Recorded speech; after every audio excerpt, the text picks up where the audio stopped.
화성동탄 신도시 계획에 대해서 조금 설명드리도록 하겠습니다.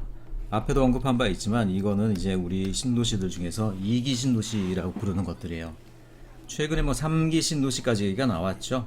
그래서 공약으로 발표가 됐다가 일산 시민들이 시위를 한 해 만에 막 이렇게 얘기가 나왔을 거예요.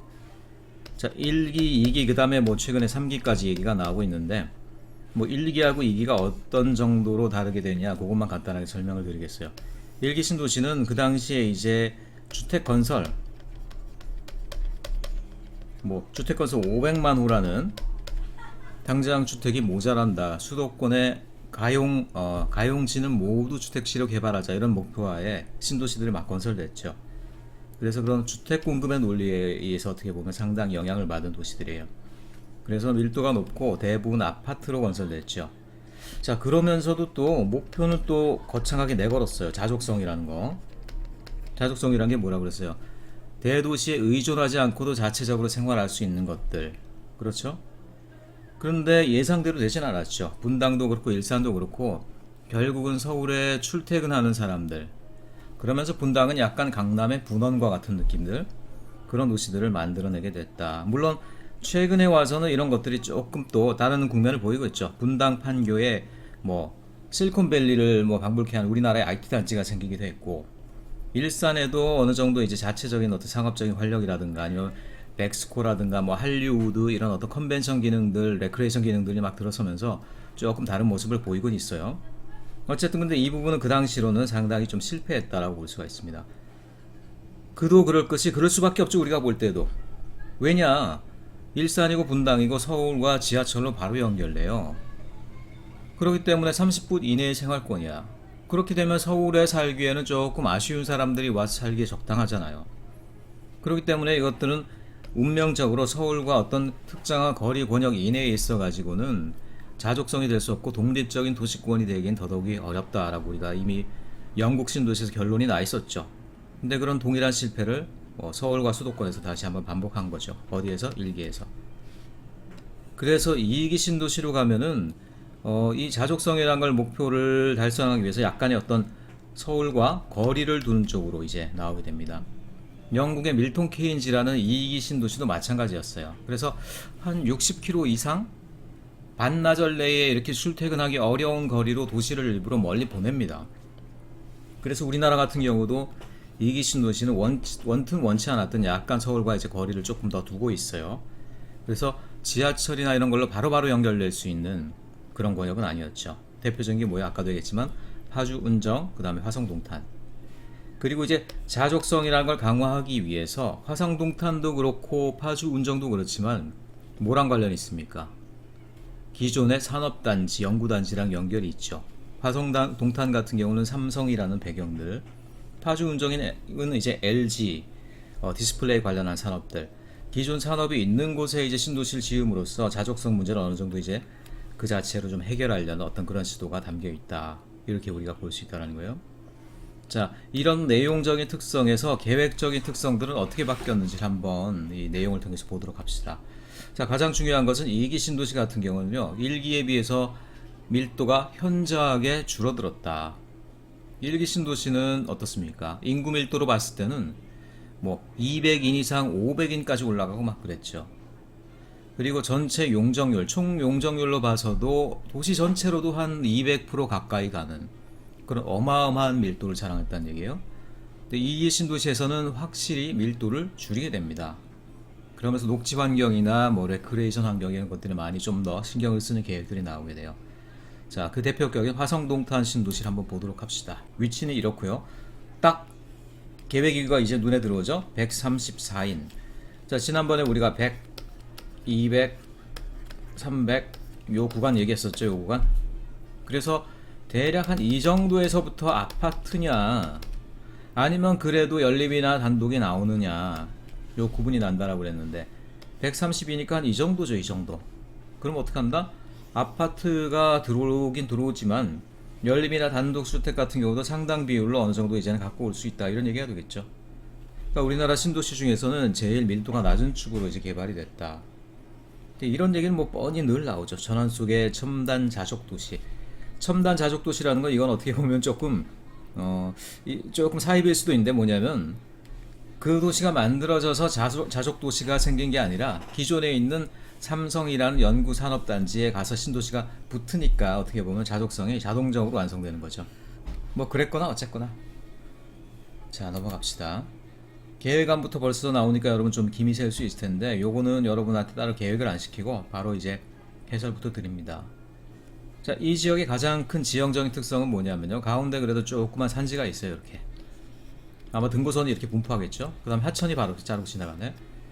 그래서 전반적으로 여기가 이게 삼성입니다. 아마 삼성 부지를 뭐 통합해서 개발할까 하다가 마지막에 삼성이 에이 아니야 우리 안 할래 이렇게 아마 되는 것 같아요. 자, 그게 좀 아쉽죠. 벌레가 파먹은 것 같고. 전반적으로 봤을 때 어떻습니까? 방사형 패턴이죠. 방사형 패턴. 요런 땅이 주어졌을 때 여러분들이 어떻게 계획할 거냐, 10중 8구는 요렇게 계획할 거야.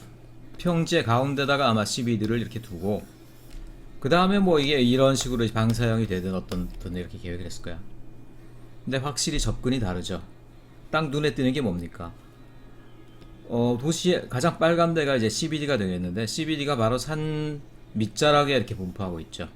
산하고 복합적인 상업단지가 중심을 딱 차지하고 있죠. 이렇게. 더 중요한 건 뭐냐, 보니까 지금 십자형으로 이렇게 녹지축이 쭉 지나가는데 그 규모가 엄청납니다. 이렇게 마치 도시 중심부 CBD가 있어야 될 것 같은 자리에 거대한 공원 녹지가 있죠. 이렇게. 그리고 그런 것들이 도시를 절반 자르고 이쪽으로도 절반 자르고 하고 있죠. 그러면서 반석산이란 이 산 전체를 이제 녹지로 두고 상업지역이 사실 주거지역으로 둘러싸여 있어야지 그 영향력이 극대화되잖아요. 근데 그렇지 않고 그냥 한쪽을 산 밑에다 이렇게 두는 식으로 계획을 했다. 어떤 경향이 돋보입니까? 공원 녹지 체계. 그러니까 그동안은 도시의 형태를 규정하는 것들이 주로 간선 체계였어요. 간선 체계라 하면 한마디로 이제 교통 체계죠. 도로 체계. 교통이 도로가 이렇게 자르고 지나가고 나면 그게 알아서 도시의 형태가 됐다라는 거예요. 근데 지금은 이제 그렇지 않고 그런 것들은 너무 기계적이고 무미건조한 패턴이다. 오히려 공원 녹지가 얽혀서 공원 녹지가 전체 도시를 감싸기도 하고 관통하기도 하고. 자, 공원 녹지가 관통을 하면요, 간선도로는 관통을 하면 도시가 갈라져 양분화돼 생활권이 끌어져요.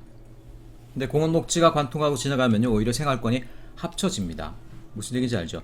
자, 이런 블럭이 있는데 도로가 끊고 지나간다. 그럼 따로따로가 돼요. 내 동일한 생활권에 공원 녹지가 이렇게 지나간다. 그럼 오히려 공원 녹지를 향해서 이렇게 모여드는 생활권이 되더라는 얘기예요. 그러니까 형태를 이루는 것들이 이제 공원 녹지가 도시 형태를 구성하는 요인으로 강하게 이제 등장하게 되었다. 그 증거가 바로 이런 어떤 도시를 가르고 있는 십자 녹지축이 되겠죠. 그래서 이런 것들이 전체 구상으로 봤을 때 굉장히 눈에 띄는 특이한 달라진 점이다 라고 얘기할 수 있겠어요. 역시 인구주택 계획에 있어서는 보면은, 자, 단독주택의 면적 비율이 상당히 나오고 있죠. 연립주택 이런 건 이제 아예 넣지도 않았네. 제가 어릴 때만 해도 연립주택이 잘 사는 애들 집에 이렇게 주소를 보면요, 무슨 연립 이렇게 돼 있어. 그럼 잘 산다 부럽다 이렇다고요. 근데 지금 그게 아니고 이제 연립이라고 그러면은 아유 저 어쩌다 연립에 살게 되냐 이런 얘기가 나올 정도로 약간 이 개념이 바뀌어 버렸죠. 연립이 최근에 이제 더 이상 그 뭐랄까 시장 가치가 좀 많이 줄어들었어요. 그래서 아예 여기서는 연립을 빼버렸죠. 일산 분당만 하더라도 연립을 이제 구색을 갖추기 위해서라도 좀 끼워 넣었는데 여기서는 그걸 아예 빼버리고 대략 한 8대1, 7대3 정도의 비율로 해서 공동주택과 단독주택을 넣었다. 다만 눈에 띄는 거는 또 새로운 트렌드가 있죠. 복합단지라는 거. 복합단지가 뭐냐, 한마디로 주상복합이에요. 주상복합, 오피스텔. 말이 좋아서 오피스텔이지 거기 실제 자기 사무실을 하는 사람들은 그렇게 많지가 않죠. 내가 볼 때는 한 70% 이상이 다 그냥 자기 주거 용도로 하는 사람들이야. 그렇기 때문에 주상복합이라고 그러면 최근엔 이것도 이제 상당 부분의 어떤 수용 인구가 있다라고 얘기를 해요. 그래서 그런 현실을 받아들여 저기는 5,000명이 넘는 인구를 복합단지 내에 살게 한다라고 이렇게 받아들이고 있죠. 그러니까 인구주택 계획에서도요, 이존의 어떤 전통적인 분당 일산형의 패턴, 그냥 공동주택, 연립단독 조금 이렇게 구색을 갖춰서 넣고 그러지 않고 연립주택은 빼버리고 그 다음에 주상복합이라는 새로운 경향을 이렇게 넣어서 그 비율을 마련하고 있죠. 또 물론 이 면적비에는 안 꼽혀 있어요. 왜 그렇겠습니까? 왜냐면 얘네들은 주거단지 내에 있지 않아. 상업지역에 있더란 얘기야. 그러니까 주거지역에 있지 않고 상업지역에 거하는 인구다 해가지고 얘네들은 아마 면적비를 안 넣은 것 같아요. 보통 그래서 최근에는 인구를 추계할 때 상업지역에 사는 사람들의 비율이 자꾸 높아지고 있습니다. 여러 가지 이유가 있어요. 주상복합 아파트라는 것도 있고, 또 최근에는 그냥 뭐 집을 따로 두지 않고 가게 내에서 또 뭐 생활하는 그런 어떤 약간 영세한 어떤 측면도 있겠지만, 기본적으로는 주상복합이라는 어떤 건물 양식이 생기다 보니까 상업지역에서도 상당 부분 주거 수요를 수용하고 있더란 얘기야. 그 다음으로는 상업업무용지의 비율인데요. 여기도 보면은 자, 일반 상업용지, 근린상업용지가 있고요. 그 다음에 업무용지도 따로 있는데 복합단지라는 걸 새로 집어넣었죠. 그러니까 주상복합이라는 어떤 기능을 아예 용도상에 그냥 포함을 해 넣어버린 거예요. 원래 주상복합은 알아서 일반 상업용지 내에 알아서 자기들이 주상복합이라는 걸 만드는 거야, 업자들이. 근데 그런 것들이 도시 하나의 트렌드가 되고, 지금 포항 같은 경우도 옛날 포항 역사 자리 있잖아요. 거기 땅이 많이 남아 있잖아요. 그거를 주상복합 아파트를 지금 짓기 위해서 엄청 막 노력을 하고 있어요. 자, 그 정도로 주상복합 아파트라는 것들이 또 시장에 상당히 중요한 정점에 지금 올라와 있죠. 그러니까 도시계획상에서도 아예 상업지역에서도 복합단지라는 걸 새로 이렇게 하나 집어넣은 그런 형태가 되겠어요. 자, 원래 다른 데서는 아까도 얘기했지만 일반 상업용지 내에서 알아서 생기는 것들이었습니다. 근데 여기서는 계획적으로 아예 복합단지라는 걸 만들었다. 근데 다만 여기에 주거만 들어가는 것이 아니고요. 업무 기능도 들어가고, 뭐 어쨌든 지역에 이걸 아예 중심적인 시설로까지 이렇게 만들고 있네. 어떤 식으로 계획했는지 뒤에를 보면 여러분들이 알 수가 있습니다. 그 다음에 업무 지역도 어느 정도 상당히 두고 있고요. 공원 및 녹지 계획은 뭐 특별한 건 없습니다. 다만 근린공원의 개수나 이런 것들이 다소 그렇게 많다고는 안 느껴지죠. 이게 그렇게 많을 필요가 없죠. 왜냐, 도시 전체가 상당 부분이 이제 녹지축, 그린웨이로 형성되어 있기 때문에 그 자체가 상당히 근린공원 역할을 하게 돼요. 사실은 그렇습니다, 여러분. 자, 양덕도 그렇지만 양덕에 뭐 이렇게 여러 개 블럭 있고 뭐 원룸 연립들 막 쫙 있고 이렇지만은 그 다음 가운데마다 이렇게 하나씩 이렇게 공원이 띄엄띄엄 하나씩 있죠. 이렇게 형식적으로 있는 공원. 여러분 거기 가가지고 놀아본 적 있어요? 없죠. 공원 녹지라는 것들이 사실은 자잘하게 쪼개가지고 여러 개를 넣는 것들은 상업지역이나 사람들이 많이 있는 곳에는 필요해요. 근데 주거지 약간 저밀이거나 사람들이 활동이 많지 않은 곳, 그런 데는 차라리 이런 거 다 묶어가지고 이런 거 다 없애고 묶어가지고 크게 하나 이렇게 녹지를 내놓으면은 이게 뭐 센트럴파크처럼 말하자면 쓰이고 여러 가지가 될 텐데, 그렇지 않고 너무 자잘하게 잘라서 넣는 형식적으로 이런 것들이 제가 볼 땐 그다지 좋지가 않은 것 같아요.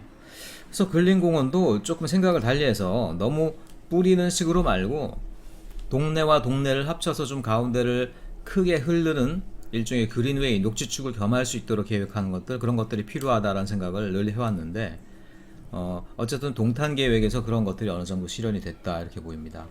그 다음에 완충 녹지 이런 것들은 뭐 산업단지랑 도시를 구분하는 그런 경계가 된다고 그랬죠. 공원 녹지 계획이 도시 계획의 주안점에서 가장 처음 등장하고 있잖아요. 그렇죠? 분당이나 일산을 봤을 때 뭐가 맨 처음 나왔었습니까? 설명에. 간선도로 체계, 교통 체계가 먼저 나왔었죠? 기억해보면. 근데 동탄으로 오니까 공원 녹지 체계가 먼저 떡 등장하고 있어. 그러면서 공원 녹지가 도시의 형태를 이렇게 만들어주고 있다, 이런 얘기를 하고 있죠. 자, 아까도 얘기했지만 시각적으로 가장 우세한 반석산, 헤헤이 반석산 122m면 이거 솔직히 산도 아니에요. 이거 122m면 진짜 뒷동산이죠. 그런데도 불구하고 어쨌든 이걸 중요한 녹지 요소로 보고 보존을 했다라는 거니까 얼마나 이 접근이 달라졌냐라는 거야. 그리고 중앙공원을 갇혀있는 공원이 아니라 도시 외곽까지 연결하는 중심. 자, 중앙공원 있으면 얘가 딱 갇혀있어, 이게 아니고 흘러 연결해. 자, 요런 이상을 누가 맨 처음 얘기했다? 프레드릭 로 옴스테드 경이 얘기했다. 그래서 파크 커넥터라는 이름으로 전 국민이 하나의 공화국 공민으로 서기 위해서 반드시 필요한 것들이 공원 녹지 계획인데, 공원 녹지 계획이 이런 열려있는 개념, 네트워크의 개념으로 전환돼야 된다, 이런 얘기를 했는데, 이런 것들이 세계를 돌고 돌아서 동탄 신도시에 와서 이제 꽃을 피운다 이렇게 볼 수도 있겠죠. 그 다음에 생태 기능도 넣고요. 생태 통로, 에코 코리도 기능도 넣는다. 뭐 이런 얘기들을 하고 있어요. 그래서 공원 녹지 시설의 개념적 구상이 있는데 뭐 이런 것들은 제가 볼 때는 과도한 오버 디자이닝이라고나 할까. 공원이 이제 여러 개의 권역에 있는데 그 공원마다 하나 뭐 충, 효, 예, 인의, 예지, 신 무슨 뭐 이런 거 있잖아. 그런 거 유교 무슨 경전에 나온 그런 얘기를 뭐 좀 넣고 그랬는가 본데 내가 볼 때 이런 것들은 지나치게 추상적인 개념들은 설계가들이 좋아하는 것일 뿐 주민들을 위한 것은 아니다라는 생각이 들 때가 많아요. 근데 어쨌든 보고서상에 늘 등장하는 것들이죠. 그래서 블럭하고 공원 녹지 계획만 딱 나타낸 그림인데 딱 봐도 알겠죠. 일단 면적 비율이 높고 그 다음에 도시를 전체를 물론 여기서 조금 삼성타운에서 끊어지긴 했는데 아마 삼성타운 내에서도 이걸 아마 연결하는 쪽으로 해줬겠죠. 뭐를 이렇게 또 나중에 자 도시 내를 이렇게 크게 십자축으로 자르고 있고요. 가운데 중앙공원 있고 반석산이 CBD 밑에 바로 버티고 있어. 마치 활을 쏘는 형태네요. 자 이렇게 해서 도시가 전체가 4개의 권역으로 일단 구분되고 거기서 뻗어나오는 녹도라는 건 가로수나 아니면은 보도를 따라서 연결되는 그런 녹지들이에요. 그런 것들이 결국 도시 구석구석으로 다 이렇게 들어가고 있죠. 간선도로면은 무조건 다 녹도가 있고 외곽에 있는 녹지랑도 또 연결되고 이러면서 여기에 또 뭐 숲 같은 게 있었던 것 같고 그렇죠. 그러면서 군데군데 큰 근린 공원들도 또 하나씩 박혀 있는 걸 볼 수 있죠. 자 이런 식으로 공원 녹지가 도시 형태를 그리는 데 있어서 이미 중요한 역할을 하고 있다. 형태 결정 요인으로 쓰이고 있다. 자 그래서 조금 더 상세한 공원 녹지 계획도를 보면요. 공원 얘기만 계속 나오고 있죠. 처음부터.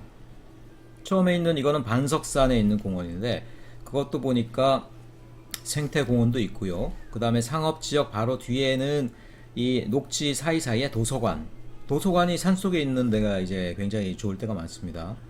그 다음에 공공시설 기능들이 산속에 조금씩 이렇게 박혀 있는 걸 볼 수 있죠. 그러면서 등산로를 따라서 올라가면 조금 더 이렇게 도시를 전망하는 형태의 그런 녹지가 나오고 있고 뒤에는 하천도 흐르니까 이렇게 또 뒤쪽에도 경관 요인이 있겠죠. 참고로 이 뒤쪽이 이제 또 동탄 2 신도시가 됐죠. 동탄 2. 자 그리고 그것들이 여기가 반석산이고요. 쭉 뻗어나가서 가운데 큰 녹지를 이루고 있고 근데 가운데 있는 요 부분은 여러분 보시면 알겠습니다만 반석산은 주로 보존하고 생태 기능에 중점을 둔 것 같은데 여기는 어쨌든 시가지 한가운데니까 좀 활용할 수 있는 시설들 운동장이나 여러가지 체육시설 이런 것들이 많이 있는 것 같죠. 조성형 그러니까 인공적인 어떤 물체들이 들어간다는 얘기죠. 그러니까 공원도 부분별로 이렇게 성격을 좀씩 다 달리하고 있다 이런 얘기들을 볼 수 있어요.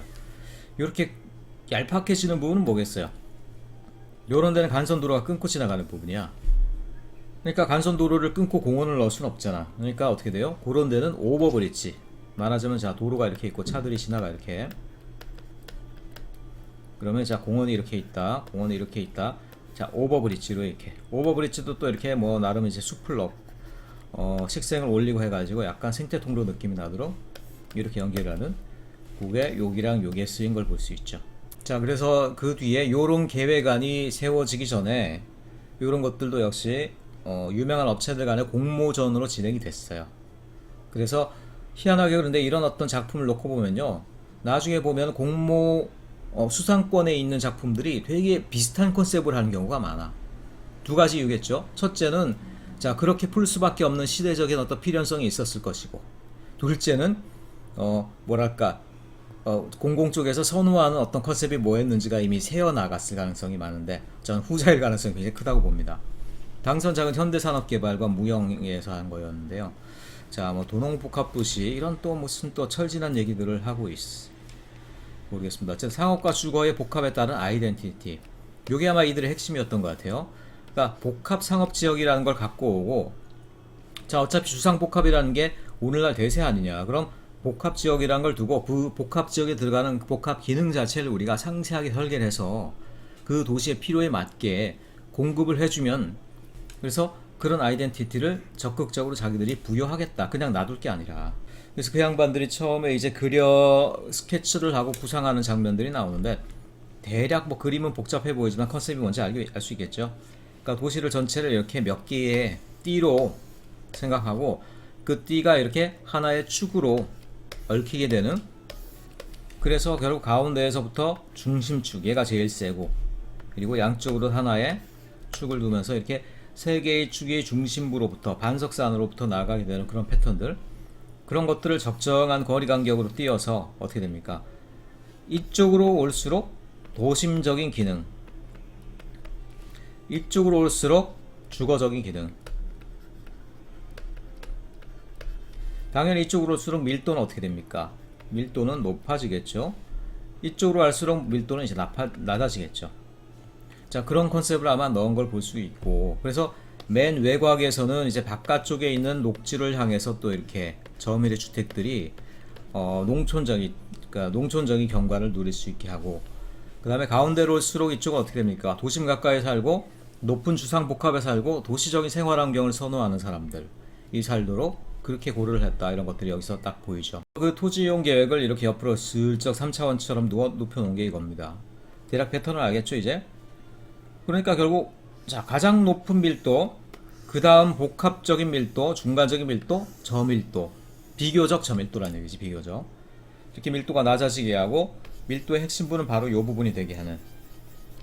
그리고 여기에 이제 복합시설이 들어가는데, 복합시설들은 서로 간에 유기적으로 연결해서 그 안에서 굉장히 많은 쓰임새가 있게 하는 그런 형태들. 그러니까 여기서는 요만큼에선 굉장히 3차원적인 설계까지도 아마 했을 것이다 라는 것들이 여기서 읽혀지죠. 그러면서 그 세 개를 관통하는 큰 녹지축 세 개를 둬서 그런 것들이 외곽에 있는 주거권과 가운데 있는 업무 상업권을 연결하는 일종의 어떤 보행 통로, 그리고 사람들이 굳이 차를 타지 않아도 도심까지 접근할 수 있게 하는 그런 통로로 삼겠다, 이런 얘기들이 이제 보이고 있죠.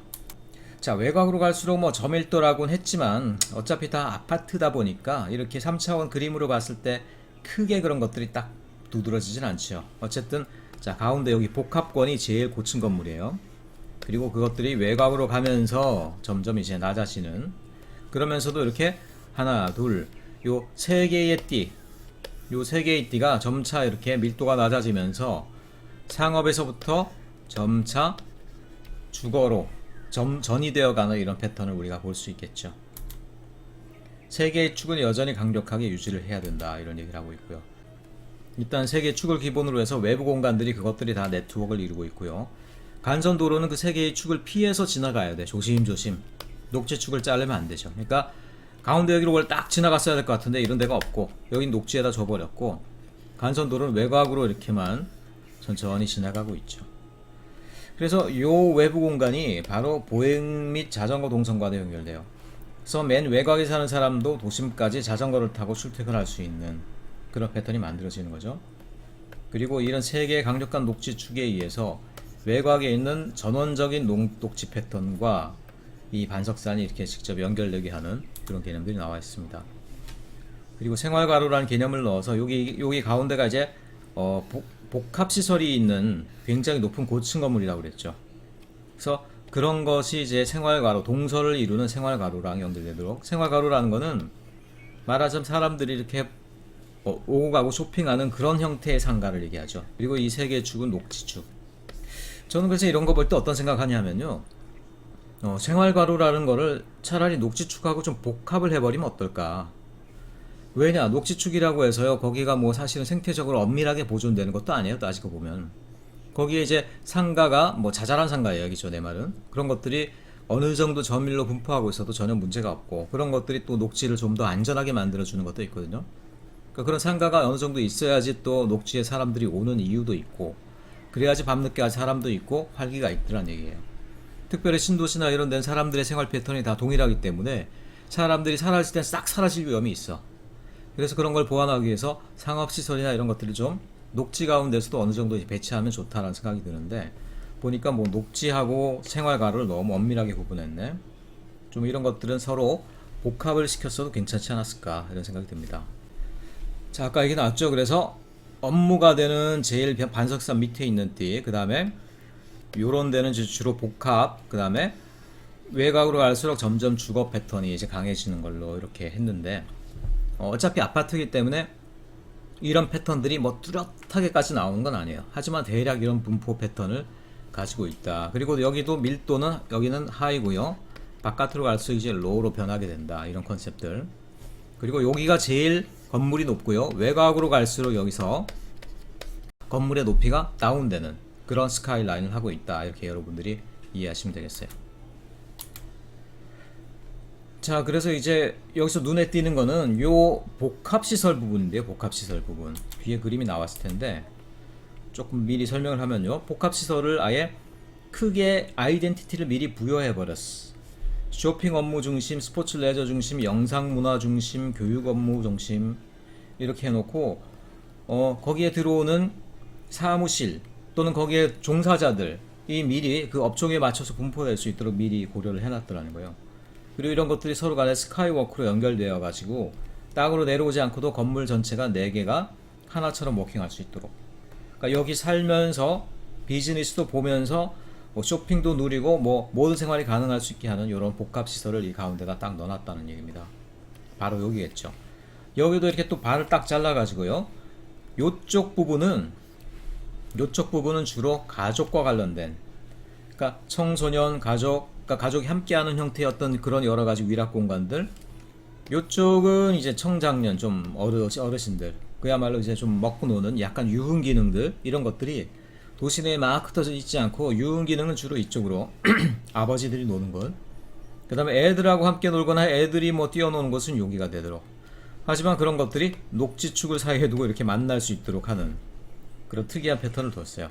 그러니까 상업지역에 상당히 좀 여러 개의 마이크로 조닝 개념을 둔 거죠. 그냥 상업지역 딱 하는 게 아니라 상업 기능도 이쪽은 복합 기능, 이쪽은 복합 기능 중에서도 뭐 영상 문화 기능, 그리고 이쪽에는 주로 청소년과 가족을 위한 상업 기능, 저쪽은 유흥 기능, 이런 식으로 상당히 좀 계획적인 접근, 디자인적인 접근을 강하게 들어온 어떤 그런 사례다, 이렇게 볼 수가 있겠어요. 생태축과 관련해서 또 보니까 뭐 이렇게 녹지축만 있는 것들이 아니라 물로 연결되는 수로축도 또 있다, 이런 얘기가 나오고 있죠. 자, 이게 밀도 분포인데요. 아까도 얘기했지만 가운데 이쪽으로 올수록 높고요. 그리고 가운데에 올수록 제일 높고, 거기서 외곽으로 갈수록 낮아진다, 이렇게 얘기했죠. 그래서 도심부에는 좀 작지만 오피스텔 20평이면 사실 작은 것도 아니다. 굉장히 큰 편이에요, 어떻게 보면. 그리고 바깥으로 갈수록 좀 여유 있는 일반형 30-40평대를 두고요. 그 다음에 뭐 테라스도 넣고 해서 조금 이제 여유 있는 주거지를 넣었다. 다만 도심 인접하면서 거기서 여유 부리고 싶은 사람은 없죠. 그런 부분들은 좀 평수도 작고요. 그 다음에 밀도가 높은 그런 형태를 하고 있더란 얘기입니다. 그래서 전체 토지 이용을 조금 이렇게 상세하게 들여다본 그림이 되겠고요. 차량 보행자 동선, 단지 시설물 배치. 그러니까 단지가 배치가 되어 있는데 아파트 단지 같은 경우도 좀 특이하게 부대 복리 시설을 길쭉한 주동의 끄트머리에다 이렇게 둬버렸죠. 끄트머리. 요건 뭐냐면 사람들이 오갈 때 사실 이 아파트의 옆면이라는 것들이 상당히 좀 부담스럽습니다. 거기 보면 뭐 슈퍼 그래픽으로 뭐 이렇게 몇 동 이렇게 칠해놨는데 사실 좀 보기 싫죠. 창문 하나도 없는 그런 것들. 그래서 그런 식으로 아파트가 끝나는 게 아니라 요 부분이 또 따로 이렇게 밑에가 열려있고 바깥으로 이제 계부부가 나있는 일종의 상업동이라는 거예요. 그러니까 주거는 여기까지만 주거고, 여기는 상업동으로 둬가지고 여기는 이제 상가 부분이 돼가지고 사람들이 옆을 지나가면서 들려서 이렇게 뭐 시설들을 이용할 수 있도록 하는 이런 패턴으로 아마 되어 있는 걸 볼 수 있겠죠. 지리 분석, 아까 얘기했지만 인의예지 나오네. 인, 의, 예, 지. 그래서 여기 있는 사람들은 예의가 발라야 되고, 여기 있는 사람은 진짜 의로워야 되고 막 그래. 좀 과한 디자인이죠. 너무 이렇게 추상적이고 형이사학적인 접근이야. 보행자 도로 네트워크, 일단 세 개의 축이 딱 받쳐주니까 어떻게 됩니까? 굉장히 촘촘한 보행자 동선이 만들어지죠. 그리고 일단 가장 중요한, 그렇잖아요. 가장 중심이면서 가장 숏컷, 가장 지름길을 보행자들에게 줬다는 데서 사실 이 도시의 가장 큰 특성이 여기서 나오는 것이죠. 요거는 그리고 우수작 중에 하나로 삼성하고 사무에서 한 거예요. 그런데 희한하게 가운데 복합시설에 대한 내용들은 거의 뭐 베낀 것 같이 똑같지. 거의 똑같네. 거의 똑같아. 이쪽으로는 그러니까 4개의 결국 주요한 주상 복합 건물들이 스카이워크로 연결되어 있고요. 그러면서 이쪽은 이제 아마 최종 작품에서 이 가운데 토지 이용에 대한 것들은 아마 요 삼성 작품에서 조금 더 영향을 받은 것 같기도 해요. 그러면서 이쪽에는 학원가라고 아예 청소년들을 위한 기능을 그냥 딱 넣어놨죠. 그래서 복합시설을 나름 여기서는 이제 복합시설에 대한 기능뿐 아니라 장소의 복합, 시간의 복합이라는 3대 복합 개념을 끌고 왔네. 그러니까 공원하고 쇼핑하고 문화가 함께 어우러져야 된다. 녹지가 찾아오죠? 문화가 있죠? 쇼핑이 있죠? 그러니까 녹지하고 문화 쇼핑이 만나니까 이 전체가 이것이 어우러지는 장이 된다 이런 얘기고, 그 다음에 장소의 복합화라는 거는 교육 기능을 갖고 온다는 얘기죠. 교육 기능. 근데 교육 기능이라 맞아 사설 교육이네. 사설 교육이라고 하지만 우리나라 땅값에 제일 많은 영향을 미치는 것들이 한동안은 학원이었어요. 학원. 그걸 무시할 수 없죠. 그러니까 학원이 어디에서 어떻게 기능이 들어오냐에 따라서 땅값을 좌지우지하는데, 그럴 바엔 차라리 학원도 도시 토지용의 한 형태로 보고 적극적으로 그냥 계획을 하겠다 이런 개념이지. 그래서 저층부는 쇼핑, 고층부는 학원, 여기는 성인 여가, 그렇죠? 그래서 배움과 여가가 함께하는 그런 형태로 하겠다. 그 다음에 교통센터는 주로 낮에 그리고 주중에 움직이고 할인점은 밤에 움직이니까 이런 것들을 또 복합함으로써 어떻게 됩니까? 밤과 낮에, 주중과 주말에 사람들이 늘 어느 정도 일정 정도 있는 그런 복합이 된다. 그러니까 복합시설이라는 게요, 요것도 제인 제이콥스의 어떤 얘기에 의한 바가 커요. 이분이 뭐라 그랬습니까? 24시간 활력 있는 24시간 있는 활력 있는 타운을 만들어야 되는데, 최근 만들어지는 타운은 지나친 용도 분리로 해서 낮에는 비즈니스맨이 바글바글 하다가 밤에 가보면 아무도 없고 깽들만 설치는 동네들이 많더라 이런 얘기를 하고 있죠. 그러니까 복합이라는 건 시간적인 복합이 중요해요. 그래서 시간 복합이라는 개념을 여기서 적극적으로 이제 들고 온 것이죠. 그러면서 어쨌든 그거의 단면도를 보여주고 있죠. 크게 두 개의 주상 복합, 그리고 저층부를 이루는 시설들, 그리고 뭐 공원, 외부 공간 시설들, 이런 것들이 합해져서 이런 어떤 세 개의 조합을 만들어내고 있다 이런 얘기를 하고 있습니다. 여기서는 좀 뭐랄까 외부에 있는 오픈 스페이스의 역할을 좀 많이 강조를 했죠. 그래서 외부가 반석산이 바깥으로 뚫고 나가는 것들이 아니고, 사실 이게 더 맞는 걸 수도 있어요. 왜냐면 반석산이 생각만큼 그렇게 큰 어떤 산이 못 돼요. 그래서 외부에 있는 거대한 녹지들이 내부로 관입하는 형태로 이렇게, 포스코에서도 냈고 역시 우수상을 했어요. 이분들 거는 형태는 거의 비슷해요. 거의 뭐 동일하다고 할 정도로 형태는 비슷합니다. 이것도 비슷하죠. 다만 이분들은 가운데 복합 기능에다가 조금 더 이렇게 적극적인 디자인을 집어넣었어요. 여기 사람 머리 모양, 지금 보니까 사람 머리 모양 같네 진짜로. 요게 뭘까? 요게요, 외곽에서부터 연결되는 스카이워크야. 상당히 뭐랄까 상당히 희귀한 개념을 집어넣었죠. 그러니까 여기 복합 기능인데 굉장히 고층 고밀의 지역인데, 이것들과 외곽에 있는 저밀의 주거 지역하고 연결시키기 위해서 아예 스카이워크를 땅에 발을 닿지 않고 공중으로만 자전거를 타거나 아니면 걸어서 이렇게 복합 지역을 한 바퀴 돌아서 다시 나갈 수 있는 이런 적극적인 스카이워크 라인 계획을 집어넣었다라는 겁니다. 그러니까 여기 보면 이게 스카이워크예요. 그리고 그런 것들이 그냥 가는 것이 아니라 주변 건물을 또 연결을 하기도 하고요. 다른 아파트 단지로 또 연결되어서 들어가기도 하고 그렇죠. 이렇게 조금 적극적인 계획을 집어넣었다 스카이워크.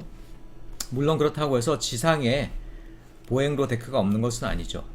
그리고 어쨌든 스카이워크가 이렇게 굉장히 유기적인 형태로 지나가고 있는데, 그거에 맞춰서 건물들도 보면 상당히 유기적인 패턴으로 지금 그걸 따라가고 있는 걸 볼 수가 있죠.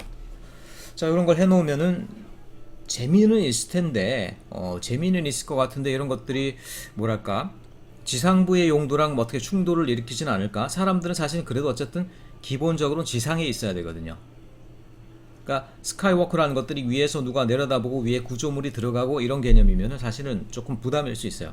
그러니까 지상의 활력을 기본으로 하고 그 다음에 스카이워크가 들어가야 되는데, 이렇게 스카이워크가 아예 사람들의 주 보행 통로가 돼버리면은 그것 때문에 생기는 여러 가지 부작용, 뭐 그런 것들도 생각하지 않을 순 없죠.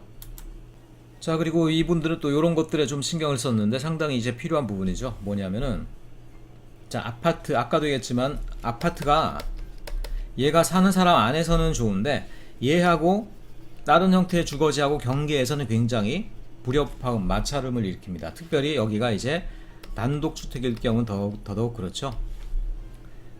아파트 최근에 그냥 아파트도 5층 10층이 아니라 기본으로 우린 30층이 이제 넘어가잖아요. 그렇기 때문에 단독주택이나 점일주거지역하고 바로 연접할 수가 없어요. 그래서 이런 부분은 어떻게 해야 되느냐, 그렇다고 우리가 아파트 단지 하나하나를 도시계획, 지구단위 계획에서 미리 다 설계할 수 있는 건 아니잖아요.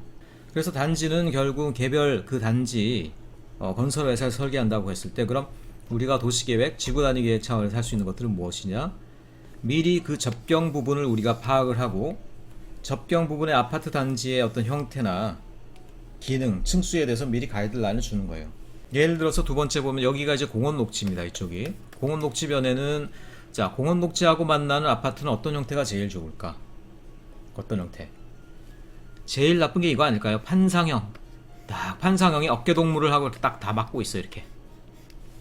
자, 판상형하고 판상형 사이의 요 간격은 건축법상으로 몇 미터만 되면 된다? 굉장히 좁아요. 4미터만 되면 돼요. 이게 4미터. 그러니까 사실상 병풍을 쳐버릴 수 있는 거야. 그럼 어떻게 돼요? 공원 녹지에서 볼 때도 답답하지만 그 이면에 있는 사람들도 공원 녹지를 못 보는 거죠. 제일 좋은 초이스가 뭐겠습니까? 그럼 요렇게 Y자형으로 돼 있는데 높은 어떤 고층 타워, 자, 이런 것들이 띄엄띄엄 있는 게 낫지. 이렇게, 그렇죠? 그러면 가운데 비스타들이 많이 생길 거 아니야. 이렇게. 이거보단 낫겠죠. 저층인데 어깨를 나란히 하면서 다 막아버리는 판상형보다는 훨씬 더 낫겠죠. 그러니까 공원 녹지변에는 고층이면서도 건폐율은 작은 이런 형태의 어떤 타워형 아파트를 집어넣는다, 이런 얘기가 나와 있고, 단독주택지 변에는 되도록이면 판상형을 하면서 옆으로 서 있는, 판상형이면 당연히 이제 층고는 낮아질 거예요. 그 다음에 옆으로 돌아서 있으면 어쨌든 사생활 침해라든가 이런 것들은 줄어들겠죠. 그래서 이런 식으로 하고, 여기 이 부분은 아마 형태상으로 볼 때 여기는 주거 부분이고요. 여기랑 여기는 상세한 설명은 안 나와 있는데 주거 부분이고, 아마 여기는 조금 더 낮아지면서 아마 상가 부분을 얘기하는 걸 거예요. 그러니까 밖을 지나가면서 볼 때 여기 그냥 상가로 보이는, 그렇기 때문에 이거는 단독주택에서 봤을 때는 건너가서 이용할 수 있는 상가가 되고 아파트는 아니라는 것이지. 이렇게 해서 단독주택 지역하고 아파트가 만나는 곳의 어떤 충돌을, 마찰을 최소화로 하겠다, 이런 얘기들이 나오고 있죠. 자, 그 반대로 또 상업지역하고 만나는 데는 또 역시 이제 옆으로 돌아서 있으면서 옆으로 돌아서 있는 이 부분에는 아까도 그런 설계가 하나 나왔었죠. 요 옆면이 굉장히 무미건조한 부분인데 여기다가 일종의 상업 기능을 집어넣는 거라는 거죠. 상업 기능을 집어넣어서 오고 가는 사람들을 위한 뭐니까 상업 기능의 역할도 하고, 이쪽 상업시설에서 봤을 때도 여기도 뭐냐면 일종의 상업 기능이야. 자, 그 다음에 생태 녹지변에는 어쨌든 저층으로 하고 생태 녹지가 일단 지나갈 수 있게 터놓는 게 중요하다, 뭐 이런 얘기들을 하고 있는 것 같고요. 아파트 단지가 굉장히 이게 흉하고 다른 지역에다가 부정적인 외부 효과를 끼칠 가능성이 많잖아요. 그래서 그런 것들을 줄이기 위해서 아파트 단지가 설계되기 전에 미리 얘가 다른 용도 지역하고 만날 땐 이런 가이드라인을 가져야 된다라고 미리 규정을 하는 것들이죠. 자, 지구단위 계획에 단지 블록별 가이드라인 형태를 하고 있다, 이렇게 얘기할 수가 있겠죠. 자, 요런 것들이 동탄 신도시에서 나왔던 여러가지 이모저모들, 계획상의 차이들, 그 다음에 좀 더 주상복합이라는 유형을 받아들여서 거기 내부에 있는 정체성이라든가 아니면 어떤 용도의 복합이라든가 이런 것들을 좀 더 상세하게 계획하고 있는 어떤 요새 최근의 추세들, 이런 것들이 나와 있죠. 자, 그러면서 도시계획이라고 해서 토지이용 계획으로만 끝나는 건 결코 아니다라는 걸 또 보여주고 있죠. 최근에는 이제 고층 고밀화되고 있기 때문에 또 콤팩트화되고 있기 때문에 거기에 필요한 어떤 3차원적인 분포, 3차원적인 용도 계획까지도 일정 정도 들어가야지, 그래야지 도시 마스터 플랜이 되는구나 라는 것들을 바로 동탄 계획들이 보여주고 있다, 이렇게 여러분들이 파악하시면 되겠어요. 예, 수고하셨습니다.